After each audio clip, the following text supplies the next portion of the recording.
Buenas. Van a ver que tengo un poquito la pantalla de costado porque tengo un nuevo setup y eh, lejos de querer cambiarlo, incluso me viene bien porque saben que me cuesta estar mirando fijo a la cámara por largos periodos de tiempo. Ustedes saben, hablo en todo mi contenido alrededor de educación, finanzas, tecnología. En cuanto a finanzas, vamos a finanzas personales, vamos a la bolsa, vamos a cripto, últimamente también todo el foco de lo que fui aprendiendo sobre salud mental. Pero nunca me meto en política, primero porque no soy analista político y no siento que tenga, no me gusta hablar de temas en los que no sienta que tengo algo relevante para decir o algo nuevo para aportar a la mesa de conversación. Pero esta vez voy a hacer hoy, eso hasta hoy, porque hoy que creo que puedo sumar una perspectiva que por lo menos yo no estoy viendo, no estoy escuchando, estamos viendo una angustia generalizada post resultado de los pasos, mucha gente cargada de odio, cargada de angustia, mucha incertidumbre, y independientemente de a quién votó cada uno. Y lo que no estoy viendo, quiero compartir qué es lo que no estoy viendo, que ojalá nos invite, en mi no tan humilde opinión, a tener una conversación un poco más adulta, una conversación un poco más madura. Así que nada, solo es compartir mi perspectiva por primera vez en este tema. Ojalá que alguien le sume. eh, y quiero empezar por esta idea de que mágicamente creemos que cuando alguien asume el poder, dice, levanta el dedo y dice, bueno, ahora los precios van a subir o van a bajar, y que esto mágicamente luego ocurre, eh, cuando la realidad es mucho más compleja y quien sea que tenga que asumir tiene que hacer malabares a veces imposibles. Y como tenemos esa idea simplista, es muy común escuchar que, bueno, la inflación sube y es culpa del ministro, y el dólar sube y es culpa del ministro. Y ahora porque el foco está en el ministro, en Massa. Cuando no estaba el foco en Massa, decíamos, uy, la inflación sube, es culpa de Alberto, y el dólar sube, es culpa de Alberto, porque siempre creemos, el análisis es simplista, de no sabemos todo lo que está pasando, simplemente vemos el resultado, apuntamos con el dedo y decimos, es tu culpa, sos pésimo gestionando. O todas las etiquetas y todo lo que ya sabemos que se dice de cualquier político. Es ese mismo pensamiento el que hace luego que creamos que cuando venga alguien y se siente, o cambiemos de presidente, los problemas mágicamente van a cambiar. Eh, y que si gana Milei, el país va a girar y va a cambiar y los problemas se resuelven y la Argentina que llega y eh, quien vota a Patricia, bueno, que Patricia va a venir y chau el gradualismo y va a venir a hacer los cambios desde el día uno y vamos a tener, si bien cada uno tiene eh, por supuesto cada uno tiene su discurso y sus creencias, sus ideologías sobre cuál es la mejor opción, el problema es cuando creemos que si esa opción gana, los problemas se van a resolver.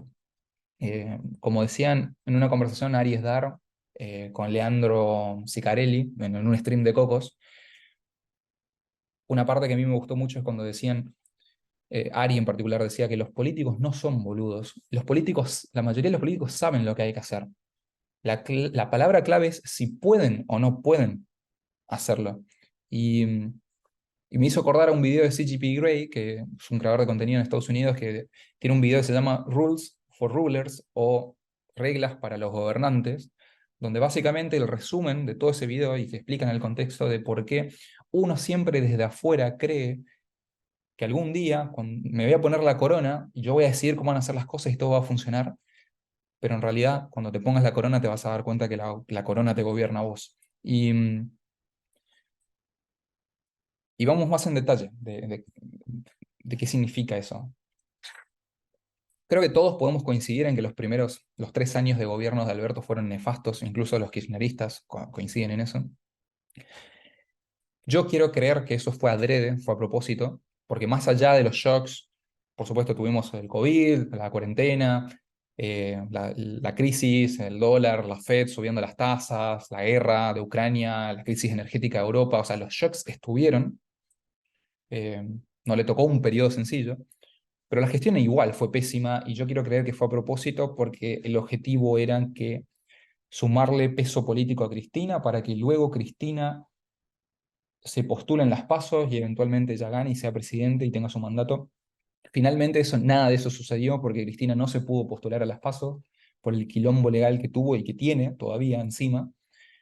Eh, pero podemos coincidir en que Alberto dejó una bomba que no duraba hasta el siguiente mandato de sea quien sea, iba a explotar en medio de la gestión. Entonces lo que hicieron fue inventar un superministerio, se lo entregaron a Massa, a pesar de Massa ser el enemigo público de Cristina, porque Massa es el único que muestra capacidad de gestión.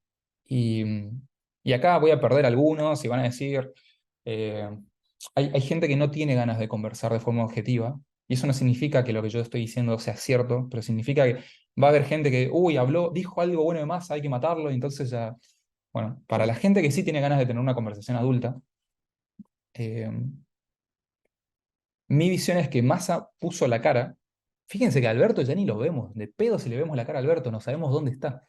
A Alberto lo escondieron, Massa puso la cara, hoy hablamos de Massa y todo lo que hace como si Massa fuese el presidente, y en el contexto que agarró, el quilombo que él agarró, dijo, en 30 días le voy a liquidar 5.000 palos al agro, y fue y le decía, no, no vas a llegar, y en 30 días tenía los 5.000 palos, y fue y renegoció los créditos con el FMI, y recalculó las metas, le hicieron 2 revisiones juntas, eh, ¿qué más?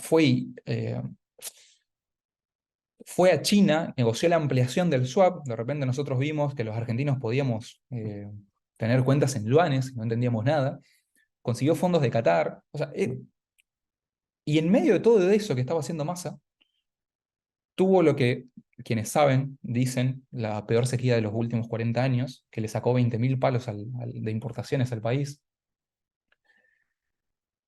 Y lo que yo veo es que en el contexto, con las herramientas que tiene y dentro del contexto del quilombo que agarró, la gestión de Massa fue sólida.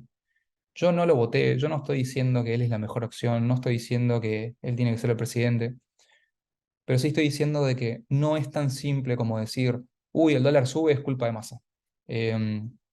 Como, por ejemplo, ahora estamos escuchando, a mí me llegaban muchos comentarios en el inbox de Instagram de, eh, justo ahora que gana Milei, el dólar sube y el gobierno devalúa un 22%, y esto no es culpa de Milei, esto es culpa de Massa. Y, a ver, el dólar subió de 546 a aproximadamente 610 previo a las PASO. No estábamos nosotros anticipándonos y estábamos colectivamente dolarizando de forma agresiva por lo que podía llegar a pasar. Eso no tiene que ver con el gobierno actual, eso tiene que ver con el mercado, es decir, todos nosotros dolarizándonos. Eh, Post resultado de las PASO, cuando es la victoria de Milei tan agresiva, se esperaba un 15%, termina siendo un 32%. El mercado vende los bonos, los precios de los bonos caen, salimos con mucha más fuerza a dolarizarnos. El dólar, el USDT, el dólar cripto, que es el único que opera 24 horas y el único que podíamos tener de referencia en medio del fin de semana de las PASO, pasa a 720, 730, 740, que es una anticipación de lo que te va a pasar el lunes con el dólar blue cuando abra el mercado. Y efectivamente el lunes abre el mercado y el dólar se dispara a 720. Y recuerden que el gobierno gasta millones de dólares por día para mantener la brecha entre el oficial y el blue. Y si a vos se te dispara 100 puntos previo a las elecciones y después en una hora se te dispara 100 puntos más la cotización por el resultado, no te queda otra opción que devaluar el oficial para achicar la brecha y proteger las reservas. Entonces, cuando alguien dice, uy, justo por casualidad ahora devalúan a un 22%, no, no es casualidad y nadie está intentando esconder nada, nadie te está intentando engañar. No le queda otra al gobierno que devaluar para achicar la brecha y poder tener un poquito de oxígeno. Em, y quienes dicen, bueno, pero no es culpa de mi ley, o sea, técnicamente no es culpa de mi ley porque, o sea, somos nosotros reaccionando a la noticia de mi ley. Y por más que en el largo plazo o en el corto plazo, lo de mi ley es lo que tiene sentido y son buenas noticias para el mercado, Estrictamente desde lo económico, si hablamos de valores, si hablamos de derechos, creo que todos coincidimos en que es la peor opción por escándalo, pero quienes votan a Milei defienden su plan económico, defienden su plan de gobierno, hablan siempre de lo económico, lo otro lo sacamos temporalmente.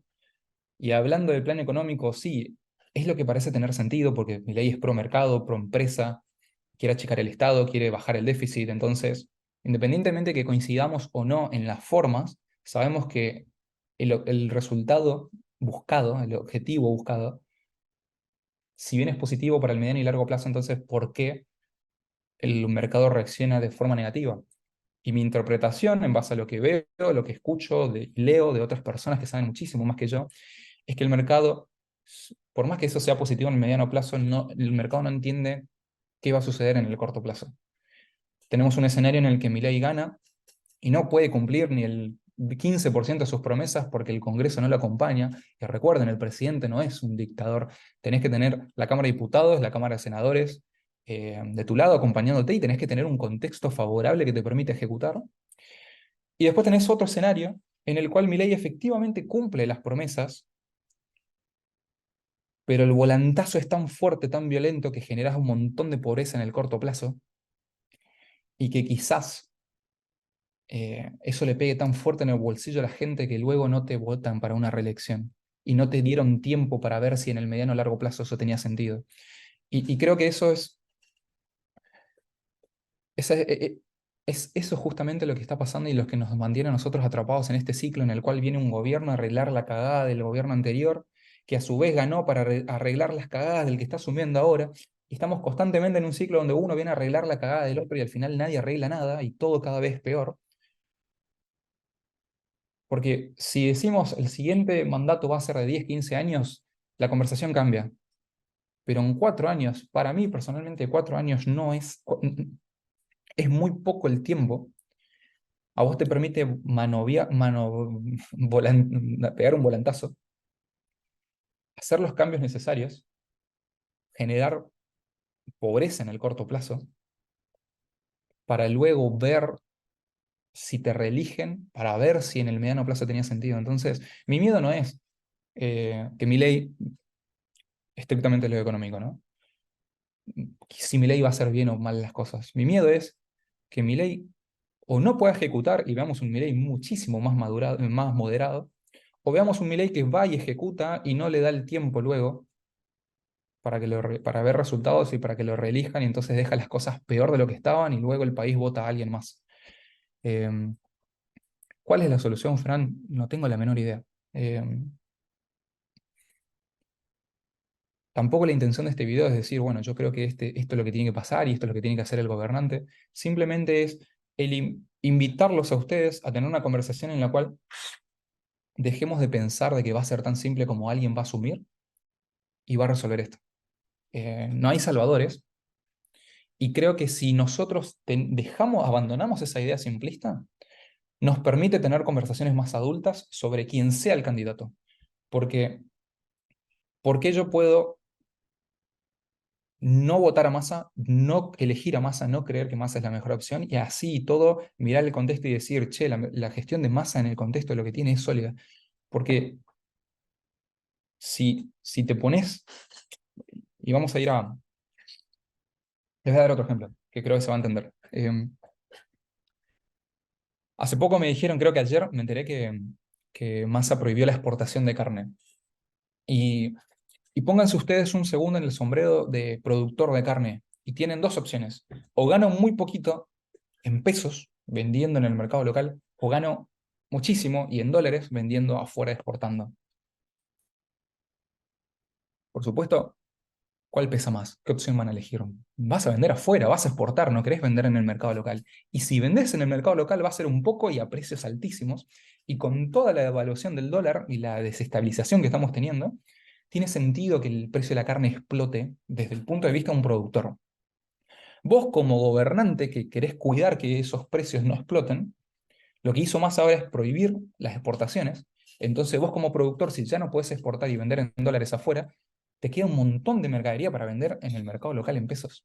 Y como sube muchísimo la oferta a partir de esta restricción de no vender afuera, el precio se contiene. desde el punto de vista de la gestión, en el corto plazo, lo que está haciendo Massa es espectacular. Lo, por supuesto, hay que entender todas las variables que está pasando y con qué tiene que manobrear cada... Maniobrar, ¿cómo me cuesta esa palabra? Pero lo que tiene que maniobrar cada... Si uno entiende el contexto y todo lo que tiene que hacer uno, empieza a decir, ah, bueno, pará, no es tan fácil, no es cambiamos de gobierno y mirá cómo se resuelven las cosas. Y como vos ahora entendés que no es tan fácil, empezás a ver, bueno, pero ¿cuáles son las variables? ¿Qué es lo que tiene que negociar cada uno? ¿Qué es lo que tiene que estar viendo? ¿Con qué tiene que lidiar? Y al ver eso podemos tener una opinión un poco más madura y adulta sobre cualquiera de las cosas que haga cualquier candidato y deja de ser el blanco y negro de si vos opinás en contra de Massa o de Milei hay que matarte. Termina esa conversación inmadura. Eh, el problema para mí de Argentina es que todo se resume a que el Estado gasta mucho más de lo que recauda, pero el precio político de reducir el gasto es tan fuerte que vos no lográs una reelección.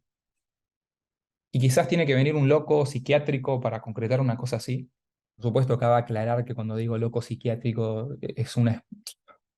Debería desconstruirme, hago autocrítica y me tendría que desconstruir con esa frase porque estamos de alguna forma mirando al paciente psiquiátrico como algo, reforzando la idea boluda de que es un loco, cuando en realidad eh, estamos aprendiendo todo sobre salud mental y yo tengo un diagnóstico y voy al psiquiatra y lo hablo abiertamente con todo el mundo y celebro que hablemos más de estos temas, así que hago autocrítica ahí y reemplacen el loco psiquiátrico con loco y dejemos de, incluso yo, dejemos de ver, hacerle mala fama a la salud mental con frases tan simplistas.